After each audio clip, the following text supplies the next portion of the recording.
Hello दोस्तों, हम मुकेश यादव। हमारा यूट्यूब चैनल जीएस मस्ती बाय मुकेश यादव पर आपका स्वागत है। दोस्तों, आज हम आपको लाइट चैप्टर में अपवर्तन के आगे बताएंगे। आज हम आपको बताएंगे क्रांति कौन किसको बोलते हैं, और उसके बाद आपको पुनः आंतरिक परावर्तन बताएंगे। उसके बाद हम आपको बताएंगे अपवर्तन से क्या क्या होता है। वो घटना हम आपको बताना नहीं बताए थे, आज हम आपको लिखाएंगे अपवर्तन से क्या होता है, परावर्तन से क्या होता है, परिकिरणन से क्या होता है।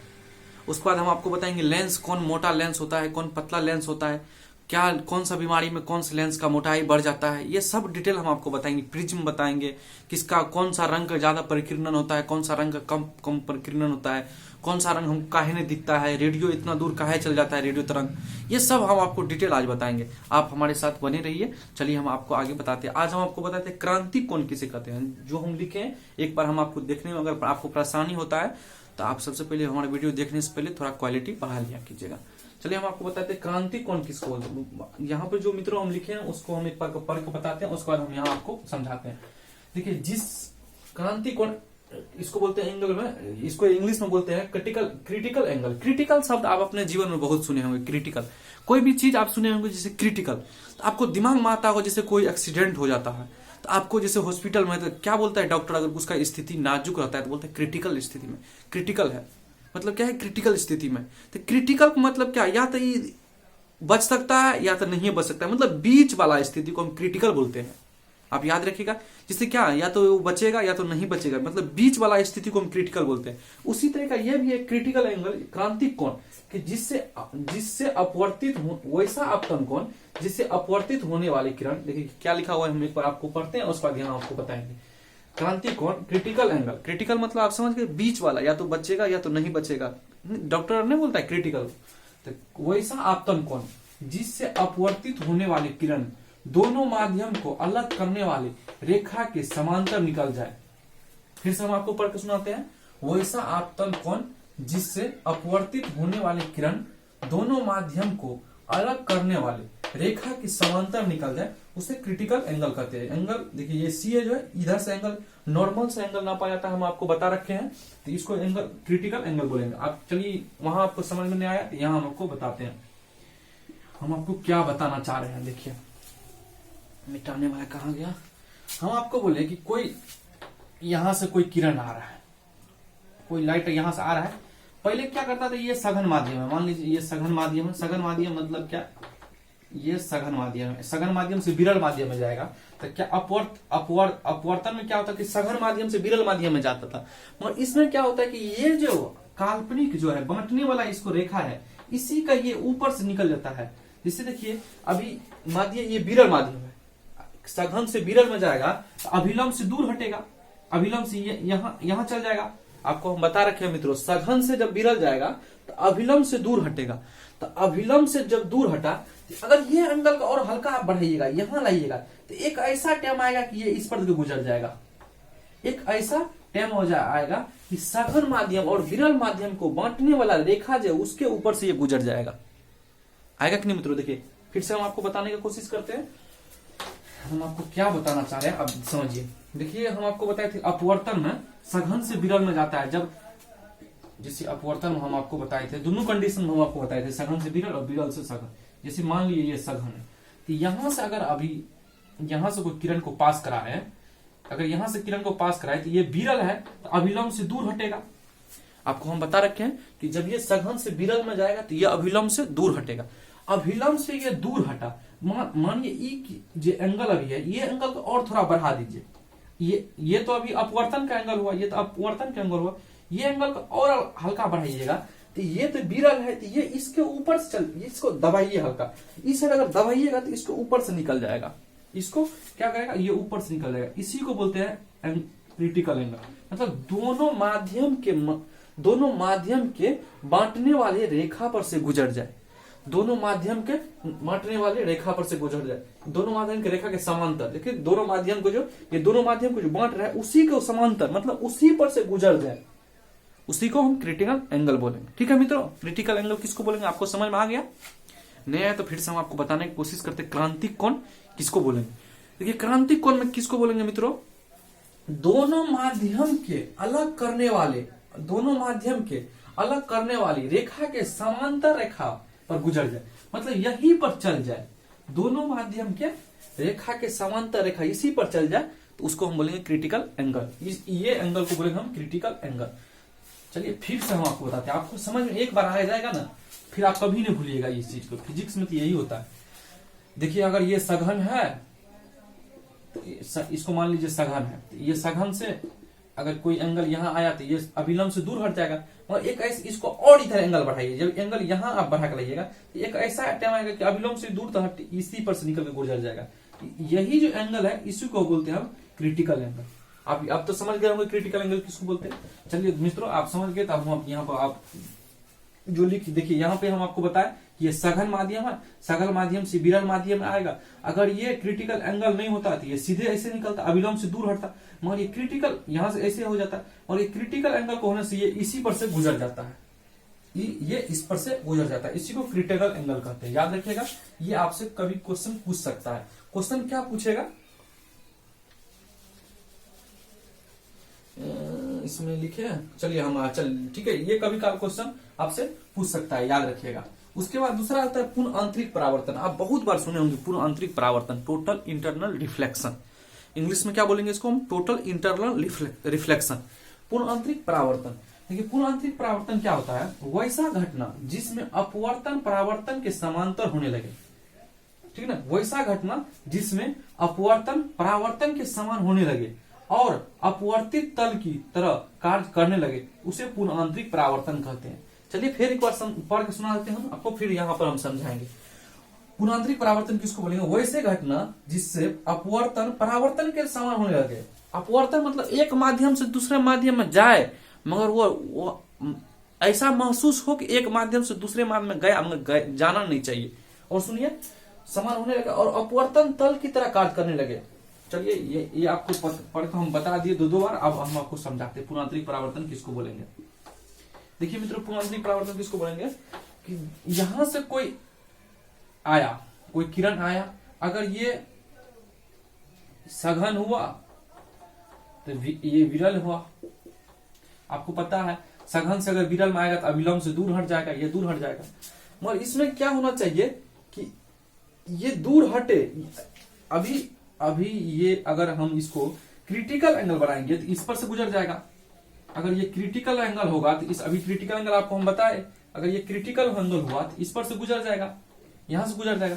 आप समझिए कि ये क्रिटिकल एंगल है तो इस दोनों माध्यम के बांटने वाले समांतर रेखा पर से गुजर जाता है, दोनों माध्यम के बांटने वाले समांतर रेखा पर से गुजर जाता है। अगर इसको और एंगल इधर बढ़ाए तो आपको नहीं लग रहा है कि यहां से ये गुजर रहा है और तो ये सीधे यहां से पास हो जाएगा। देखिए आपको नहीं लग रहा है क्रिटिकल एंगल को और बढ़ाएंगे, क्रांतिक कोण को और बढ़ाएंगे तो ये यहां से निकल जाएगा। अभी तो क्रांतिक कोण है तो ये इसके समांतर पर से रेखा पर से गुजर रहा है, यहां से गुजर रहा है, मगर जैसे ये इसको हम बढ़ाएंगे ये यहां से निकल जाएगा, यहां से निकल जाएगा। देखिए ये तो आपको लग रहा है अब यहां से जो निकल जाएगा, तो इसी टाइप का हम आपको दर्पण में बताए थे, ये यहां से आता है, यहां से निकल जाता है। दर्पण में आपको बताए थे, दर्पण में यहां से आया, यहां से निकला। तो दर्पण का तो कलई किया रहता था, दर्पण को इसको कलई सिल्वर ब्रोमाइड से करते हैं। दर्पण में ये कलई किया रहता था, पेंट किया हुआ रहता है, और यहाँ पेंट नहीं किया हुआ है, फिर भी देखिए यहां से आता है और यहां से गुजर जाता है। तो इसी को हम पूर्ण आंतरिक परावर्तन करेंगे। देखिए सघन माध्यम से विरल माध्यम से सघन माध्यम से विरल माध्यम में जाएगा, सघन माध्यम से विरल माध्यम में जाएगा, मगर वो अंदर नहीं जाएगा, वो बाहर निकल जाएगा।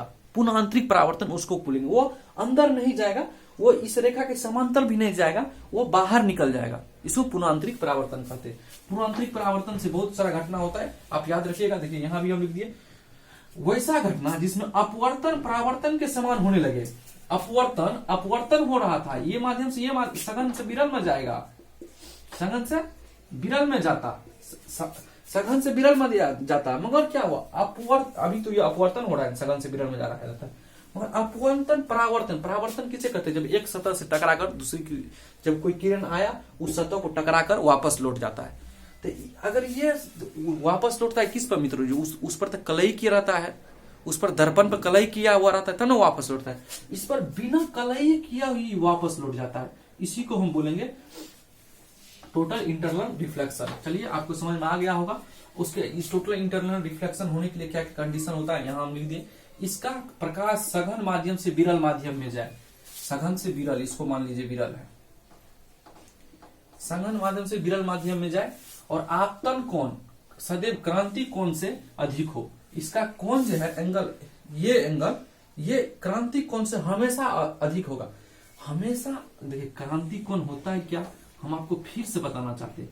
क्रांति कोण क्या होता है मित्रों, ये यहां से गुजर जाता है, दो बांटने वाली रेखा से गुजर जाता है। अगर इसको घूमच के नीचे कीजिएगा, अभी यहां से गुजरता, आपको नहीं लग रहा है ये ऊपर चल जाएगा, आपको लग रहा है नहीं कि ये ऊपर चल जाएगा।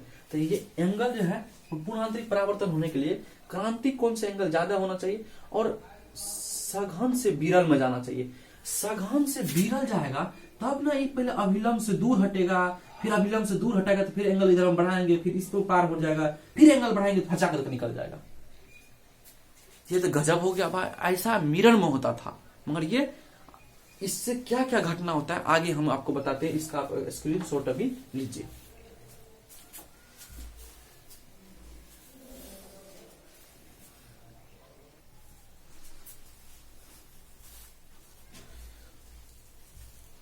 चलिए मित्रों, अगर आप उसका स्क्रीनशॉट ले लिए हैं तो उसके आगे हम आपको बताते हैं। हम आपको बताते हैं पूर्णांतरिक परावर्तन से क्या होता है। हम आपको बताएं पूर्णांतरिक परावर्तन किसे कहते हैं। अब हम आपको बताएं पूर्णांतरिक परावर्तन से घटना क्या क्या होता है, एक एक करके हम आपको यहाँ पर समझाएंगे, यहाँ बताएंगे एक एक करके हम आपको। देखिए मिर्ग मरीचिका, मिर्ग मरीचिका क्या होता है, रेगिस्तान में आपको बालू का ढेर जहां रहता है तो रेगिस्तान में आपको महसूस हुआ कि पानी है। वहां रेगिस्तान में आप देखिएगा तो जहां जहां बालू, रेगिस्तान में तो बालू ये होता है, वहां आपको पानी दिखाई देगा। उसके बाद हाईवे पर भी आपको मिर्ग मरीचिका दिखता है, हाईवे पर भी आपको पानी दिखता है। तो ये पूर्णांतरिक परावर्तन का कारण होता है। इंडोस्कोप, इंडोस्कोप मतलब जैसे शरीर के अंदर का कुछ चीज देखना है तो पाइप के द्वारा घुसा देता है पेट का अंदर, उसी को इंडोस्कोपी कहते हैं। देखिए बाहर का हमारा मतलब हो गया विरल माध्यम, आप पेट का अंदर घुसाया वो सघन माध्यम होता है, तो विरल माध्यम से सघन माध्यम में गया, मतलब ये इंडोस्कोपी। हीरा का चमकना, हीरा हीरा क्या होता है, जैसे ये हीरा उधर से लाइट हुआ तो उस साइड नहीं चमकेगा जब तक उसका बाहर से इस साइड से लाइट निकलेगा नहीं, मतलब रोशनी एक साइड से किरण आया दूसरे साइड से उसको निकलेगा तब वो चमकेगा, तब तब चमकता है। विरल से सघन में आया, हीरा क्या हुआ सघन माध्यम, तो विरल माध्यम से सघन माध्यम आता है तो इस साइड आपको हीरा चमकते हुए महसूस होगा। तो हीरा का चमकना क्या होता है, पूर्णांतरिक परावर्तन। हीरा का हम आपको अपवर्तनांक भी बता रखे 2.42, याद रखिएगा, पूछता भी है हीरा का। ये कांच में आई दरार चमकना, कांच का शीशा उसा फोड़ कर देखिएगा वो चमकेगा पूरा। गर्मी में सड़क पर जल दिखना, ये तो हम आपको बताए ही दिए। उसके बाद ऑप्टिकल फाइबर, ऑप्टिकल फाइबर खोज की नरेंद्र कृपलानी, अब देख लीजिएगा शायद नरेंद्र कृपलानी खोज की है ऑप्टिकल फाइबर, ये पूछता भी है। उसके बाद हम आपको बताए परावर्तन, पूर्णांतरिक परावर्तन बताइए। अपवर्तन कारण क्या होता है, तो आसमान में तारे का टिमटिमाना, ये गैस में हुआ। आसमान में तारा टिमटिमाना, आसमान में जैसे वहां से आया, आसमान में सूर्य की किरण सघन से विरल में जाता है तो गैस में तारा आपको टिमटिमाते हुए महसूस होता है, किसके कारण होता है, अपवर्तन का। याद रखिएगा आसमान में तारा टिमटिमाना किसके कारण होता है, अपवर्तन के कारण होता है, क्योंकि गैस में एक सघन माध्यम से विरल माध्यम में गया, विरल माध्यम से सघन माध्यम में आता है। क्या होता है विरल माध्यम से जब ये आपको नहीं लगता है कि माध्यम इसमें चेंज हो रहा है, जिस माध्यम से दूसरे माध्यम में जा रहा है, तो वो अपवर्तन के क्वेश्चन आपको माइंड में इस टाइप को होना चाहिए कि माध्यम चेक करना चाहिए कि देखिए माध्यम तो नहीं चेंज कर रहा, इससे क्या होगा, वो अपवर्तन से होता है। तो क्या होता है ये आसमान में तारे का टिमटिमाना किससे होता है, अपवर्तन घटना। सूर्य उदय के पहले तथा सूर्यास्त के बाद। अपवर्तन क्या करता है कि थोड़ा कोई चीज को उठा देता है, जैसे जल में रखे मछली जल में रहती है तो थोड़ा उठा हुआ एहसास करता है, अपवर्तन क्या होता है, थोड़ा उठा हुआ एहसास होता है। इसलिए सूर्योदय के पहले, सूर्य उगने वाले रहता ही है, उससे पहले सूर्य को दिखा देता है। सूर्य डूब जाता है उससे पहले दिखा देता है। इसके किसके कारण होता है, अपवर्तन कारण। क्योंकि अपवर्तन में थोड़ा उठा हुआ एहसास होता है कोई चीज भी, अपवर्तन जब ये होगा तो आपको थोड़ा उठा हुआ एहसास होगा, ठीक है ना। तो इससे क्या होता है, सूर्योदय और सूर्यास्त के बाद भी सूर्य दिखता है। मगर ये आपको कभी कल क्वेश्चन पूछ देता है कि सूर्य उदय से पहले और सूर्यास्त के बाद सूर्य लाल क्यों दिखता है, तो ये अपवर्तन कारण नहीं होता है मित्रों, ये प्रकीर्णन की वजह से होता है, ठीक है ना। प्रकीर्णन आपको हम बताएंगे जब वर्ण विक्षेपण बताएंगे। रंगों में 60 रंग में टूट जाता है तो किसका परिकीर्णन ज्यादा होता है, किसका परिकीर्णन कम होता है, वो हम आपको बताएंगे। उसमें जल में रखी छड़ को तिरछा देखना है, किसके कारण होता है, अपवर्तन कारण होता है। देखिए जल जैसे रोशनी मारे, ऊपर से रोशनी मारे तो ऊपर में तो क्या हुआ कि हम विरल माध्यम में, जल में गया सघन माध्यम, तो एक माध्यम से दूसरे माध्यम में गया, तो किसके कारण हुआ, अपवर्तन कारण। उसके बाद जल में रखी सिक्का को ऊपर उठना, आपको बतेवे कि हम अपवर्तन के कारण कोई भी चीज उठा हुआ महसूस होता है। उसके बाद हम पानी में तैरती हुई मछली को ऊपर उठना, पानी में तैरती हुई मछली को ऊपर उठना किसके कारण होता है, अपवर्तन कारण होता है। ये इसका आप स्क्रीनशॉट ले लीजिए, ये सब क्वेश्चन पूछा जाता है, वही क्वेश्चन हमें यहाँ पर आपको लिखे होंगे, इसका आप स्क्रीनशॉट ले लीजिए।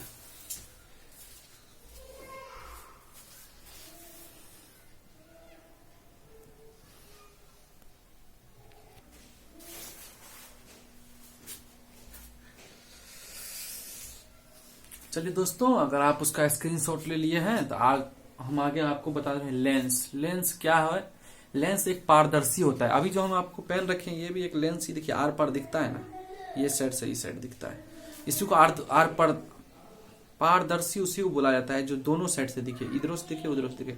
अभी जो हम ये पेन रखे ये भी एक लेंस है, आर पार दिखता है, तो इतना समझ गया, लेंस एक पारदर्शी होता है, आर पार दिखता है। उसके बाद देखिए इसका दोनों से तो पारदर्शी होता है, लेंस का प्रत्येक भाग प्रिज्म के भांति कार्य करता है। प्रिज्म हम आपको आगे बताएंगे प्रिज्म क्या होता है, बस आप समझ लीजिए। उसके बाद देखिए पतले लेंस के फोकस दूरी अधिक होता है।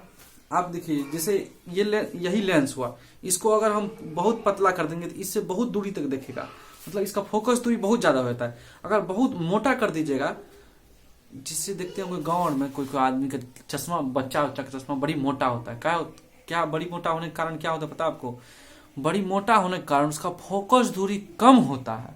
अब फोकस दूरी कम होगा तो उसको नजदीक की वस्तु दिखेगी, नजदीक की वस्तु देखेगी, तो फोकस दूरी जब ये कम हुआ तो उसका, अरे भाई फोकस दूरी उसका जब कम हुआ, गर्दन में दर्द का हो रहा है, फोकस दूरी कम होगा तो उसकी क्षमता ज्यादा होगा, क्योंकि P बराबर 1/f होता है, P बराबर 1/f होता है, ठीक ना। अगर जिसका फोकस दूरी कम होगा उसका क्षमता ज्यादा होगा। क्षमता मतलब ज्यादा होने का मतलब क्या होता है, आप क्या समझते हैं क्षमता ज्यादा, क्षमता ज्यादा का मतलब क्लियर दिखेगा, बहुत क्लियर साफ साफ दिखेगा, ठीक है।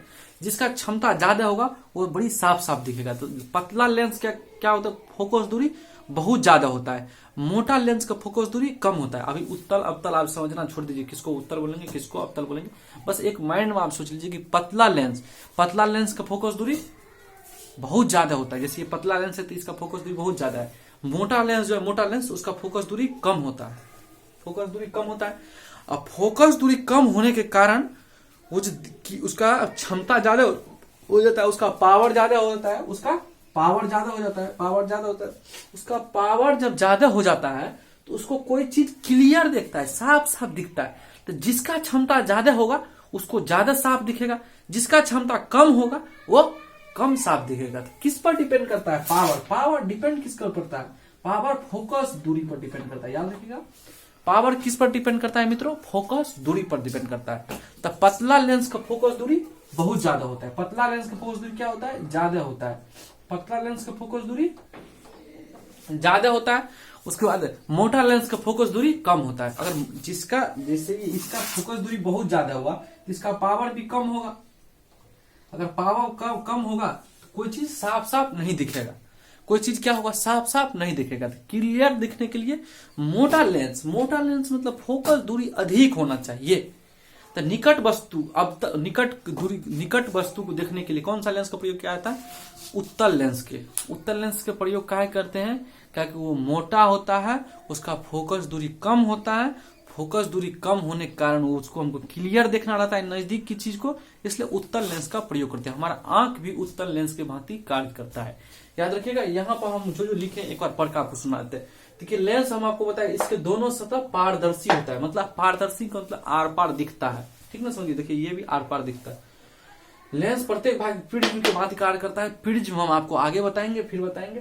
पतले लेंस की फोकस दूरी अधिक होता है, हम आपको अभी बताएं, अर्थात इसमें दूर तक की दिखाई देता है। जैसे पतले लेंस की फोकस, जिसका लेंस फोकस दूरी ज्यादा होगा वो दूर तक दिखेगा, और जिसका फोकस दूरी कम होगा, जैसे मोटा लेंस का फोकस दूरी कम होता है तो नजदीक की वस्तु दिखती है उससे, इसलिए यहाँ पतले लेंस की फोकस दूरी अधिक होता है, पतले लेंस की जैसे पतला है इसका फोकस दूरी अधिक है। पतला लेंस का फोकस दूरी अधिक होता है, अर्थात उसमें दूर की वस्तु दिखती है। हम आपको बता दिए दूर की वस्तु क्लियर नहीं दिखती। जिसका फोकस दूरी बहुत ज्यादा रहेगा वो दूर की वस्तु दिखेगा, दूर की वस्तु दिखेगा तो दूर की वस्तु क्लियर तो दिखता है, क्लियर नहीं दिखता है, दूर की वस्तु एग्जैक्टली नहीं दिखता, मगर नजदीक की वस्तु यही आप ये किताब हुआ, ये किताब को आपको अगर दूर रखिएगा तो ये आपको दिखेगा, क्लियर नहीं दिखेगा, वही नजदीक रखिएगा तो क्लियर दिखेगा।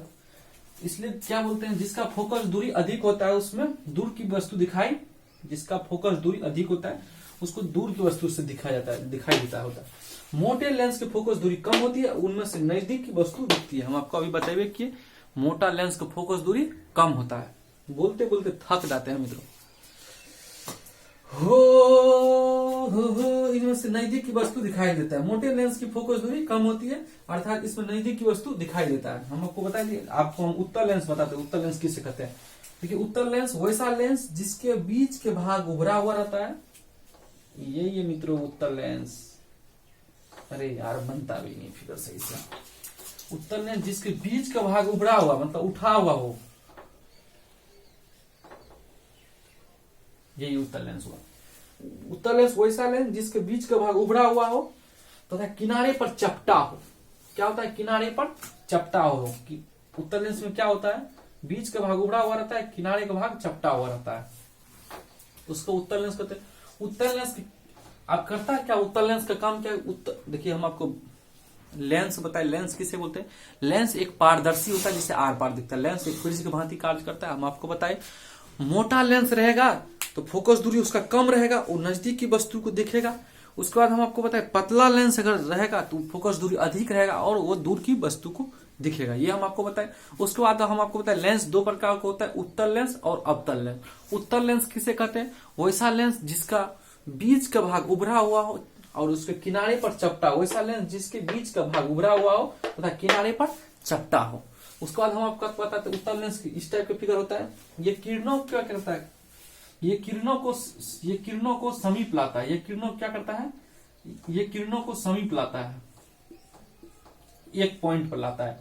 कहीं से भी यहां निकालिएगा किरण, ये किरण क्या करता है? एक पॉइंट पर लाता है। ये किरणों को समीप लाता है, इसलिए इसको कन्वर्जिंग बोलते हैं। कन्वर्जिंग अभिसारी क्या बोलते हैं इसको? देखिए यहां लिख दिए, ये उत्तल लेंस किरणों को समीप लाता है, ये अतः ये अभिसारी कहलाता है। अभी किरणों को क्या करता है? ये यहां से दिए किरण तो ये यहाँ लाया, यहां से दिए किरण तो ये यहाँ लाया, यहां से दिए किरण तो ये यहाँ लाया। ये किरणों को क्या लाता है? समीप लाता है। याद रखिएगा, उत्तल लेंस क्या करता है? किरणों को समीप लाता है। किरणों को क्या करता है? समीप लाता है। उत्तल लेंस किरणों को समीप लाता है और इसलिए इसको